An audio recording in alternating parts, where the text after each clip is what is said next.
안녕하십니까. 영남일보 이영란의 스위치입니다. 오늘은 신동성 한국펀드평가 대표를 만났습니다. 대표님 안녕하세요. 안녕하세요. 반갑습니다. 반갑습니다.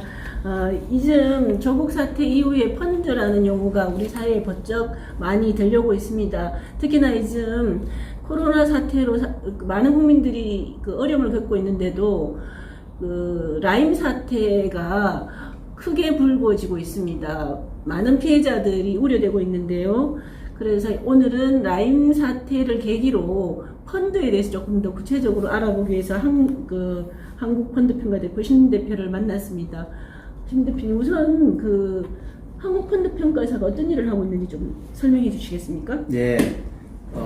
한국펀드평가는 우리 대한민국의 모든 펀드들에 대해 가지고 신용 등급도 내고 그 다음에 성과 평가나 리스크 관리하는 그런 회사입니다. 네. 라임 사태 때문에 많은 사람들이 좀 불안해하면서 펀드를 바라보고 있는데요. 펀드를 조금 더 설명을 쉽게 일반 국민들이 알 수 있게 조금 편안하게 설명해 주실 수 있으신가요? 네. 우리가 주식이나 채권에 이제 투자를 할 때는 내가 개인적으로 내가 증권사나 이런 데 가서 투자를 하게 되는데, 이 펀드는 뭐냐면 어떤 특정한 목적을 가지고 자금을 모아 가지고 전문가들이 투자를 할 수 있게끔 한 게 펀드라 이렇게 이해하시면 되고, 일종의 금융 상품 중에 하나라고 이해하시면 될 것 같습니다. 왜 주식보다는 펀드가 요즘 더 많이 곽광을 받고 있나요?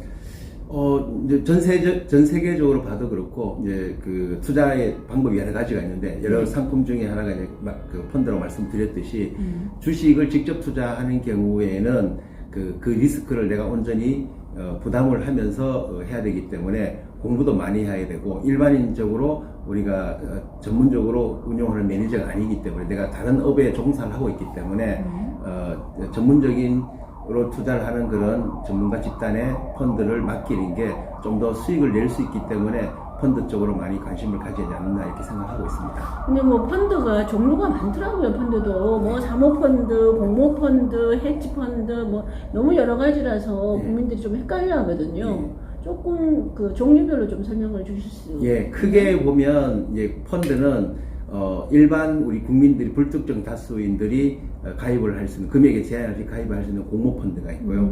그 다음에 어떤 특정인 49인 이하가 가입할 수 있는 사모펀드가 있고, 그 다음에 자금을 1인 형태로 맡길 수 있는 1인 펀드가 있습니다. 그러니까 헤지펀드 같은 경우에는 그냥 여러 대체 투자라든지 헤지펀드라든지 그 속의 투자 방법 중에 하나라고 이해하시면 될 것 같습니다. 전체적으로는 사모, 공모, 1인 펀드가 있고, 그 중에 외에 이제 헤지펀드라는 건 조금 더 위험을 감내할 만한 고수익 평가, 고수익을 노리는 펀드라고 이렇게 봐도 되나요? 그러니까 이제 분류군이 다른데요. 그러니까 공모펀드, 그다음에 사모펀드, 1인용 펀드가 있으면 그 하부단에 우리가 이제 주식형 펀드, 채권형 펀드, 그다음에 헤지펀드, 대체 투자, 발생상품 이렇게 분류되는 것 중에 하나고, 헤지펀드를 말씀하시니까 이제 우리가 주식형이나 채권형에 투자를 하는 것보다는 헤지펀드는 그 속에 부동산이나 아니면 SOC나 일반 대체나 파생상품을 넣어가지고, 그래도 일반 주식 채권보다는 조금 더 수익을 내기 위해서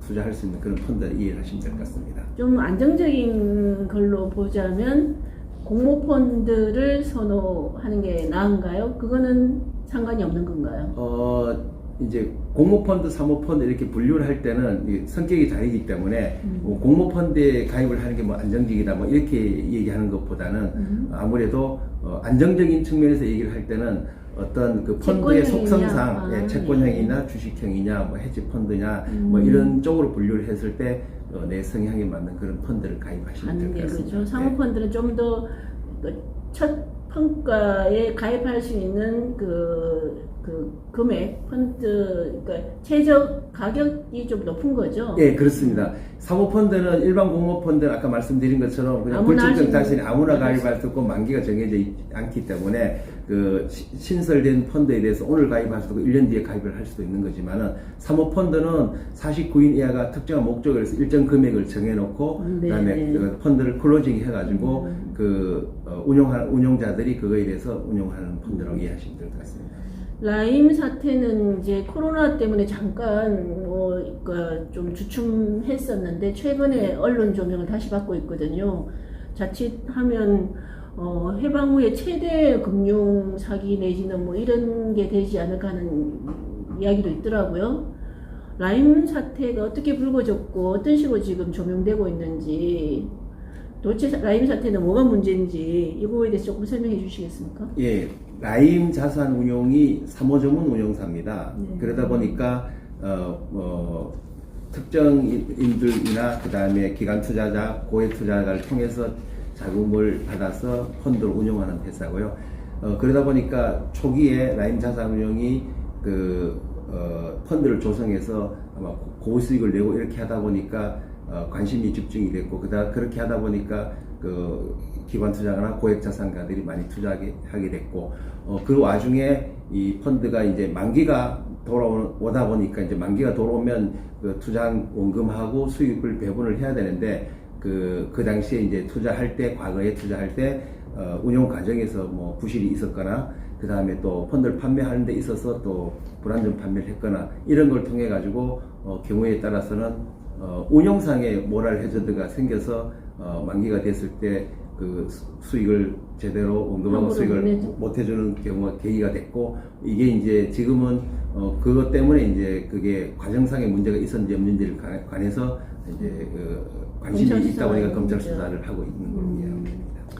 그래서 펀드에 대해서 어쨌든 굉장히 관심이 많은 한편 또는 피해 우려 때문에 불안해하는 분들이 많습니다. 그러니까 개인들이 펀드를 평가하기는 힘드니까 어떻게 그러면 투자를 할 때 어떤 점에 유의를 해야 될지, 어떤 점을 살펴야 할지 좀 조언을 주십시오.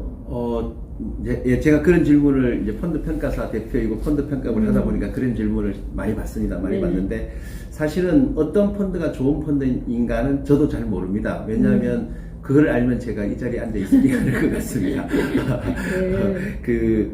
어떤 펀드가 좋은 펀드냐라고 이제 정의하기 이전에 네. 나는 어떤 투자 성향을 가지고 있느냐, 그리고 또 내가 펀드에 가입했을 때 어느 정도 위험을 감내할 수 있느냐.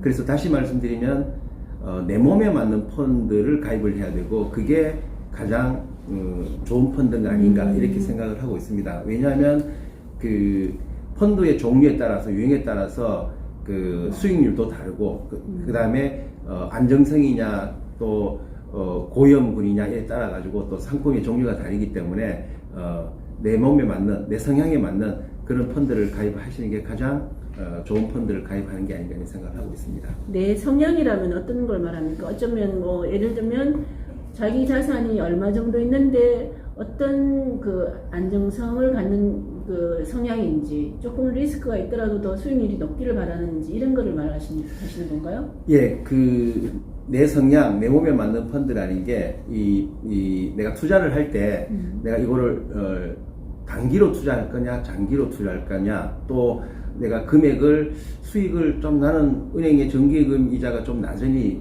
그냥 수익을 조금 더 내고 싶으냐, 또 수익을 좀 더 많이 내는 상품에 가입을 하고 싶으냐에 따라서 그 많은 펀드의 종류에, 유형별의 종류에 따라서 내가 가입을 하면 되는데요. 예를 들어 내가 그냥 은행 수익보다는 조금 더, 은행 정기예금 이자보다는 조금 더 수익을 내고 싶은데, 그런데 나는 성향이 안정적인 성향이고 위험 있는 건 싫어, 이렇게 이제 생각을 하시게 되면 아무래도 뭐 채권형이라든지 좀 안정적인 성향의 펀드에 가입을 하시면 되고, 나는 그래도 좀 일정 금액은, 내가 전체 자산이 1억이 있는데 1억 중에 한 1,000만 원 정도는 이거는 내가 우리가 돈이라는 게 없어서는 안 될 돈은 없지만, 요 자금은, 일부 자금은 내가 좀 고수익을 내는데 좀 투자를 해서 잘 되면 수익을 많이 낼 수 있는 데 투자를 하고 싶다. 그러면 또 그 위험이 높지만 수익이 또 많이 나올 수 있는 그런 또 펀드 상품이 있습니다. 그런데 가입을 하시면 되기 때문에, 그 말씀드린 것처럼 내가 고통을 감내할 수 있고 할 수 있는 범위 내에서 내가 가입을 하시면 그 가장 내 몸에 맞는 펀드가 아닌가 이렇게 생각을 하고 있습니다. 우리나라도 지금 펀드 운용사가 상당히 있죠. 예. 그렇다면 그 펀드, 지금 이런 라임 사태 같은 거에 대해서 보도를 보면 펀드 운영하는 사람들이 뭐 수십억을 트렁크에 넣고 다니면서 뭐 그 뇌물을 뿌렸다는 등 이런 류의 보도가 있거든요.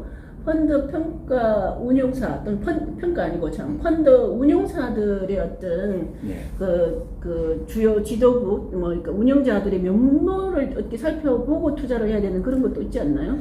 예, 좋은 말씀이신데요. 우리가 펀드를 투자할 때 펀드의 유형도 좋고 종류도 좋은 거지만은 어느 운용사에서 운용하는 펀드이냐, 그 운용사에 또 어떤 매니저가 운용하느냐, 아마 펀드를 투자하기 전에 사전적으로 그런 좀 면밀하게 정보를 가지고 투자를 하면 아무래도 리스크가 좀 덜 할 수 있습니다. 그래서 말씀하신 것처럼 되게 중요합니다. 중요한데 어떤 운용사냐에 따라서 뭐 큰 운용사가 좋고 작은 운용사가 안 좋고 그런 개념은 아닌 것 같고요. 그 다음에 운용사의 그 기본적으로 운영하는 운용사의 철학이 있을 거고, 뭐 준법 감시 같은 것도 있을 거고, 컴플라이언스도 있을 거고, 여러 가지 이제 그게 있는데 지금은 대부분의 운용사들이 감독기관의 감독을 받기 때문에 그런 제도가 잘 돼 있는 걸로 알고 있습니다. 알고 있고, 단지 좋은 펀드를 가입을 하기 위해서 큰 운용사의 어떤 펀드다 이런 개념보다는 내 몸에 맞는 펀드를 가입하는데 그 펀드를 운용하는 운용사의 매니저가 어떤 매니저냐 그런 것들이 상당히 중요한 그 매니저가 왜 중요하면 과거에 이 매니저가 어떤 성과를 냈고 그 다음에 운용 전략은 어떻게 쓰고 이 매니저의 성향은 어떻고 이런 것들을 파악을 하고 그 펀드를 운영하는 그 매니저의 성향이 맞는지 내가 판단해서 맞다고 생각하면 신뢰를 하고 그 다음에 펀드를 가입하는 게 좋고요. 라인매의 문제는 그런 문제보다는 일종의 정상적으로 운영하는 가운데 네. 약간의 그 도덕적인 문제가 해이해져서 생긴 그런 문제로 더 봐야 되는 거지 라인 운용이기 때문에 이런 문제가 발생했다 이런 건 아니라고 이해를 하면 될 것 같습니다. 네. 이런 그 펀드 평가를 제대로 받으면 조금 덜할 것 같은데 이런 그 라임과 같은 펀드 평가도 하고 계신가요? 그래서 이제 저희가 공모펀드에 대해 가지고는 이제 공모펀드에 관련되어 있는 상세한 정보를 우리가 받아가지고 평가를 네. 하고 그 펀드에 대해서 등급을 매겨 레이팅을 하고 별 5개다, 4개다, 3개다 이렇게 해서 언론에다가 우리가 그 공표도 하고 일반 국민들이 볼 수 있도록 그렇게 그 펀드 평가에서 그 역할을 하고 있습니다. 근데 이제 사모펀드는 사모펀드의 특성상 이름 그 자체로 사적인 네. 거래를 해서 펀드를 구성해서 일정 불특정 다수가 아닌 49인 이하로 만드는 펀드이기 때문에 그거는 펀드 평가사에 그 정보를 제공할 의무가 없게 돼 있습니다. 그러다 보니까 어떤 펀드를 운영하는 사모펀드사는 저희한테 정보를 제공하는 경우도 있고 그렇지 않은 경우도 있는데 대부분은 지금은 사모펀드이기 때문에 제공을 안 하고 있습니다. 그러다 보니까 특히 라임 같은 경우에는 저희가 그 정보 제공을 받고 있지 않기 때문에 라임의 그 펀드에 대해서는 알 수는 없고요. 단지 이제 아쉬움이 있다면은 이 사모펀드들도 펀드 평가사들이 예를 들어 정보를 좀 공유를 해서 우리가 성과평가나 위험관리 하는 데 있어서 도움을 줄 수 있는 부분이 있다면 경우에 따라서 사전적이지는 못하지만 사후적이라도 이제 그 펀드 종류에 따라서는 첫 번째 펀드는 문제가 됐지만 경우에 따라서는 두 번째, 세 번째 펀드들은 또 문제가 덜 될 수 있는 그런 조금의 역할을 할 수 있지 않을까 그렇게 생각을 하고 있습니다. 좀 아쉬움이 있죠. 좀 아쉬움이 있네요. 평가가 예. 제대로 되면 국민들이 조금 안정적으로 투자할 수 있을 것 같은데요. 예.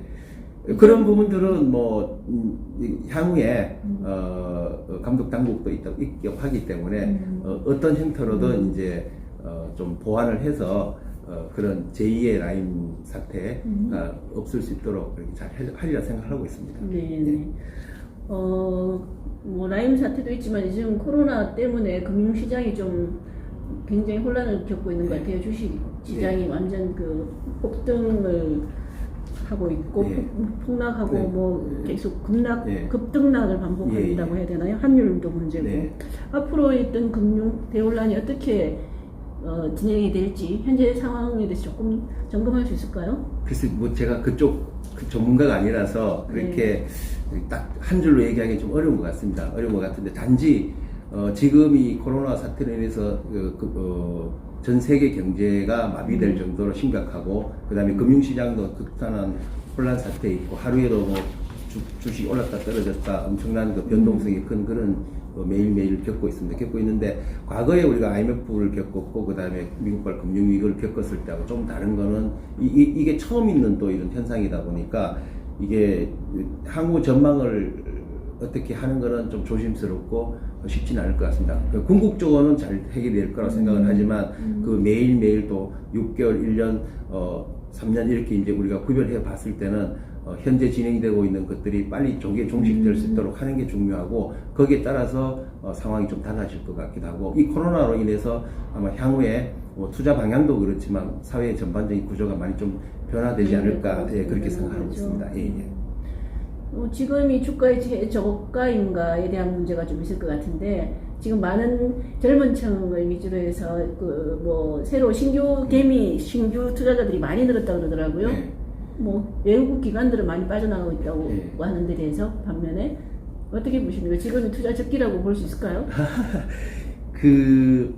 지금 이렇게 주식 를 운영할 수 있는 계좌를 30만 건이 신규 계좌 개설이 됐다고 하기도 하고 그렇게 했는데 과거에도 그런 사례가 좀 있긴 했는 것 같고요. 그 주식에 관심이 없던 사람들도 주가가 많이 떨어지다 보니까 좀 더 관심을 가지게 되고 이렇게 하는데 이게 어떻게 보면 과거에 그런 10년 주기설에 의해서 그런 위험한 상황이 왔을 때 경우에 따라서는 위기가 기회다? 그렇죠. 위기가 기회라는 그런 생각을 가지고 네. 개설을 하고 아마 일부 투자도 하셨을 거고 그 다음에 또 투자하기 위해서 또 고민을 하고 계실 것 같고 또 조금 더 먼저 투자하셨던 분들은 지금 조금 손해를 보셨을 거고 지금 이제 주가가 변동성이 큰 상황이지만은 하루에도 변동성이 워낙 크니까 이제 잘 관심을 가지고 해서 당일에도 수익을 좀 내는 분들 있긴 하지만 결국은 지금 이제 우리가 과거의 답습 형태로 봤을 때 역사적으로 봤을 때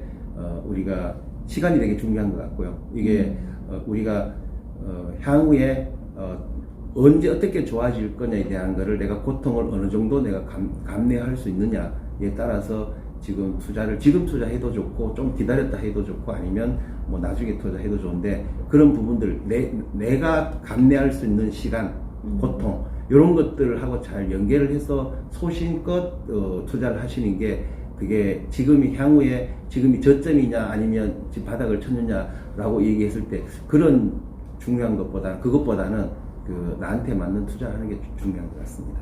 네. 어쨌든 이게 이제 앞서 말씀하셨듯이 이제 위기가 기회가 될 수도 있고 또 이게 좀 더 떨어졌던 측면이 이렇게 언젠가는 올라갈 것이라고 하지만 그 내리막으로 내려가는 게 쭉 이어져서 장기화될 수도 있다 이런 이제 우려도 있으니까 많이들 더 생각해 보시고 투자에 임하시는 건 좋은 것 같기도 하고 그렇지만 신 대표께서도 이제 금융가이시고 투자도 하시고 하실 것 같은데 나름 이제 펀드 평가를 하면서 금융계에서 투자 노하우도 있을 것 같습니다. 어떻게 나름 이제 투자 노하우에 대해서 조금 공개해 주실 수 있을까요? 어려운 얘기인데요. 근데 이제 결국은 우리가 이제 위기라는 게 위험과 기회가 동시에 있는 게 위기라고 생각을 할 수 있고 그리고 아까 말씀드린 것처럼 저는 그렇게 생각합니다.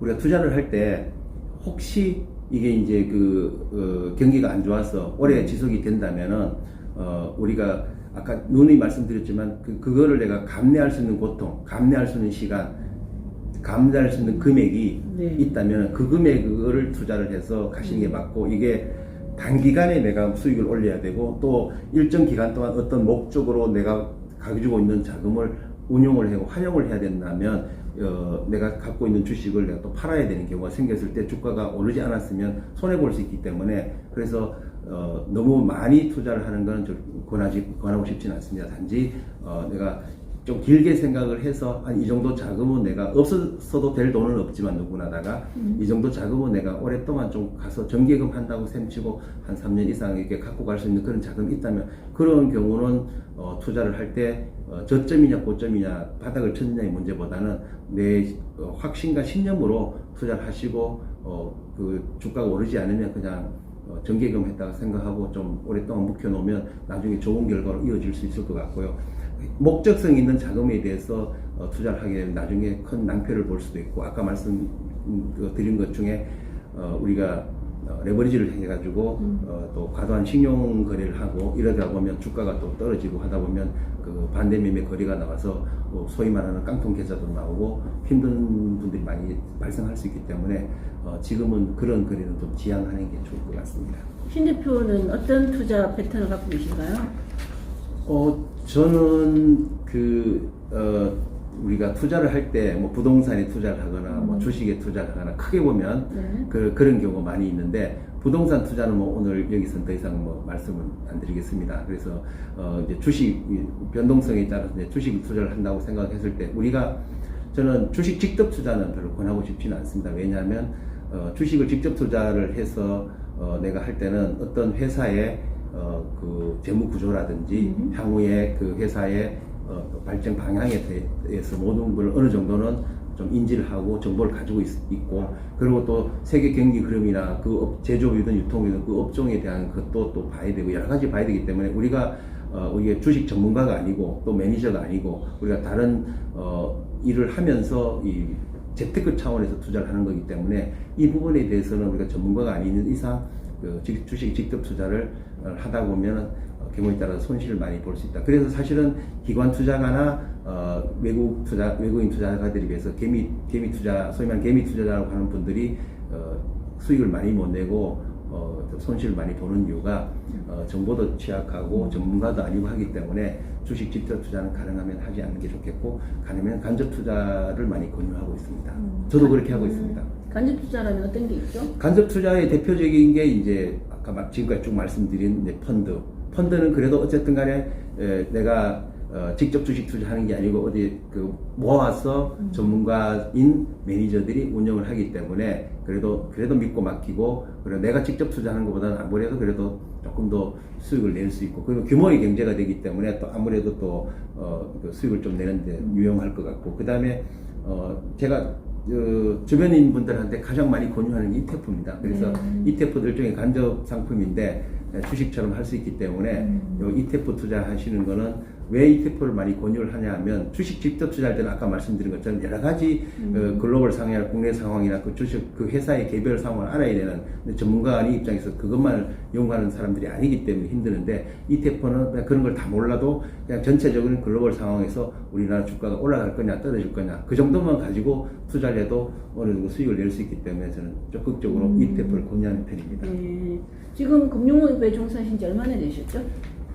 지금 이제 만 30년이 지나가지고요. 네. 31년째 접어들었습니다. 금융업은 이런저렇게 뭐 10년 주기설 있잖아요. 예. 이런 10년 주기설에서 위기도 겪고 뭐 여러 가지 뭐 에피소드도 많으실 것 같은데 좀 재밌었던 이야기든 위기 때 어떻게 극복하셨던 그런 이야기들 좀 들려주시겠어요? 글쎄 이제 하다가 보니까 직장 생활을 이제 31년째 하고 있는데 10년 단위로 이렇게 봤을 때 제가 은행 생활할 때 IMF라는 걸 겪었고, 그리고 또 회사를 설립해서 채권평가사를 할 때 또 미국발 금융위기도 2008년도에 겪었고, 지금 펀드 평가업을 하면서 또 이렇게 코로나1한 또 그런 뭐 금융위기만 있는 건 아니지만 이런 위기를 이제 겪고 있는데, 이제 특별히 뭐 어떤 위기라기보다는 우리가 항상 제가 은행이나 안정적인 직장에서 나와서 회사를 두 개사를 설립하고 이렇게 생활하면서 이 보람이라는 게 회사를 설립하고 그 다음에 직원 채용하고 또 회사가 잘 되지는 과정을 통해 가지고 고용 창출도 하고, 그 다음에 회사가 또 발전하는 모습을 보면서 어떤 그런 자긍심과 또 회사를 위해서 보탬이 됐으니까 그런 또 보람을 또 많이 느끼고 있죠. 이게 금융업에 종사하는 분들은 나름 뭐 어떤 신용도라든지 이런 것들을 이제 중시하는 부분이 있을 것 같은데, 신배 대표는 어떻습니까? 업에 종사하면서 어떤 좌표라든지 나름의 뭐 모토라든지 이런 게 있나요? 당연히 있죠. 있는데 기본적으로 이 금융업에 종사하면서 또 저희는 또 평가업을 펀드 평가업을 하다 보니까 고객으로부터 신뢰를 받는 게 중요한 것 같고요. 그 다음에 우리가 평가를 하면서 당연히 펀드에 대한 평가에 대한 투명성, 이게 가장 중요한 베이스가 되지 않을까 이렇게 생각을 하고 있습니다. 그렇게 하려면 어떻게 해야 됩니까? 기본적으로 우리가 뭐 어떤 업종도 마찬가지지만 이렇게 성실해야 되고, 그 다음에 또 특히 우리 업종은 정확한 게 중요하고, 그 다음에 뭐라 그래야 되나요? 정직이 되게 중요하죠. 네. 그래서 이게 너무 욕심을 내서도 안 되고, 모랄해져도 있어도 안 되고, 그래서 우리가 신뢰를 얻고 투명성 있게 우리가 경영을 하고 일을 하려고 하다 보면 그런 기본적으로 베이스로 깔아야 될 게 우리 성실이 되고, 그 다음에 정확해야 되고, 그죠? 그리고 정직해야 되고, 그런 것들이 필수적으로 따르는 게 아닌가 이렇게 생각하고 있습니다. 그러면은 이쪽 업에 취업을 하고 싶은 젊은 이들이 있다면 예. 꼭히 뭐 경영을 하거나 할 필요는 없나요? 어떤 사람들이 주로 취업을 할 수 있습니까? 과거에 비해서 제가 30년 전에 인문학을 하고 은행을 들어갔듯이 그 시절에는 그렇게 쉽진 않았습니다. 예, 쉽진 않았습니다. 그런데 들어가면 또 열심히 잘 할 수 있으니까. 근데 지금은 제가 과거에 은행을 들어갈 때 금융업에 종사할 때보다가 지금은 인문학을 하든 아니면 다른 그 전공을 하든지 간에 어떤 회사에 들어갈 때 그 전공에 제한은 그렇게 많이 두지 않는 것 같습니다. 그래서 내가 대학 생활을 하는 동안에 내가 나중에 졸업을 하고 뭘 할 거냐에 따라서 좀 커리어를 좀 잘 쌓아가면 본인이 도전하고 싶은 분야에 충분히 좋은 결과가 있을 것 같습니다. 예를 들면 내가 예를 들어 제조업을 가고 싶다, 유통업을 가고 싶다, 아니면 금융업을 하고 싶다, 뭐 이런 게 크게 이제 분류가 되면 제조업을 가기 위해서는 제조업의 대표적인 게 뭐 삼성전자면 삼성전자에 들어가기 위해서는 어떤 일들을 내가 학교 다니면서 해야 되고 공부는 어떻게 해야 되고 그 다음에 거기 가기 위해서는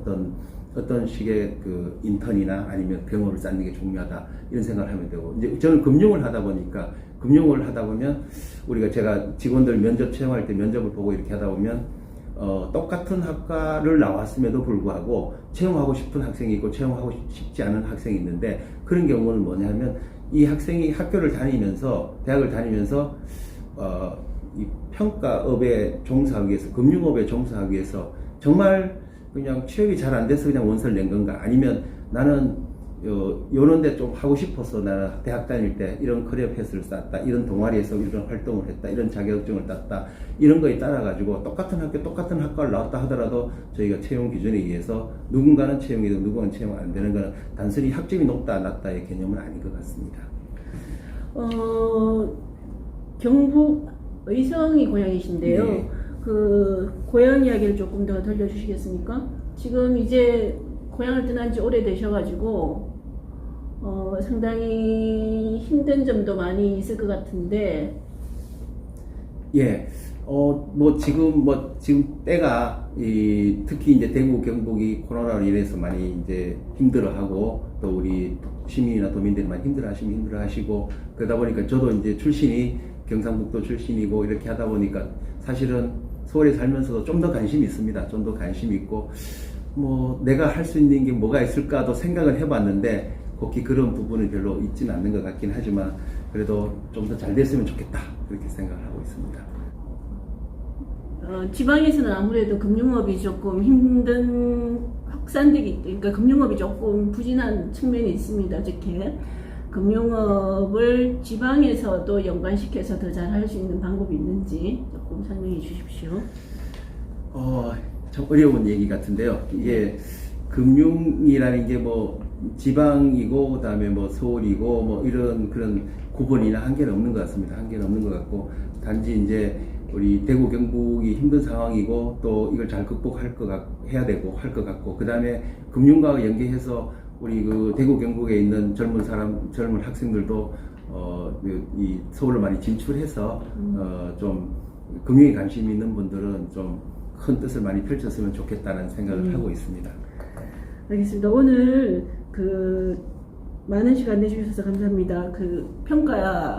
펀드 평가가 생소한 분들은 많은 이해가 되셨을 줄로 믿습니다. 그리고 금융업에 진출해서 자수성가한 신대표 지역을 위해서도 많이 봉사활동해 주시기를 또는 많은 우리 젊은 지역에 우리 대구 경북 젊은이들도 많은 이 한국 펀드 평가에 도전해서 좋은 앞날을 개척해 나갈 수 있도록 도와주시면 감사하겠습니다. 예, 감사합니다. 열심히 감사합니다. 하겠습니다. 네.